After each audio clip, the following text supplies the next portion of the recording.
হিন্দুরা কি সত্যি মুসলিমদের দেখতে পারে না? প্রয়াগরাজে প্রায় 22% মুসলিম বাস করে। 250টির উপর সেখানে মসজিদ আছে।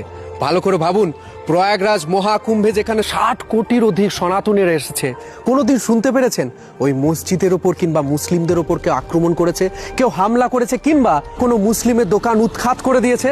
গর্বের সাথে বলতে পারি 45 দিন ধরে চলা এই মহাকুম্ভে কোনো মুসলিম যে নামাজ পড়তে পারেনি, কিংবা মসজিদে নামাজ হয়নি, কিংবা কোনো মুসলিম ভাই ফ্রিলি ঘুরতে পারেনি, কিংবা কোনো মুসলিম মহাকুম্ভে কোনো দোকান দিতে পারেনি, এরকমটা একটা ঘটনা আপনারা দেখাতে পারবেন না, কোনো প্রমাণ পর্যন্ত দেখাতে পারবেন না, এমনকি কোনো লোকমুখেও সমস্ত ঘটনা শুনতে পাবেন না।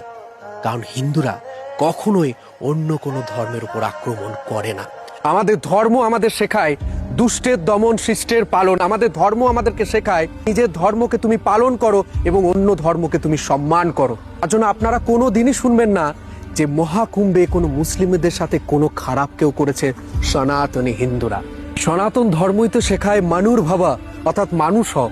তার জন্য যে সমস্ত মানুষজন প্রয়াগরাজে স্নান করতে আসছে, তাদের মাথায় কোনোদিনই এই উদ্দেশ্য আসবে না কোনো মসজিদের ওপর আক্রমণ করা কিংবা কোনো মুসলিমদের ওপর আক্রমণ করা, কারণ সেখানে মুসলিমরা 22%।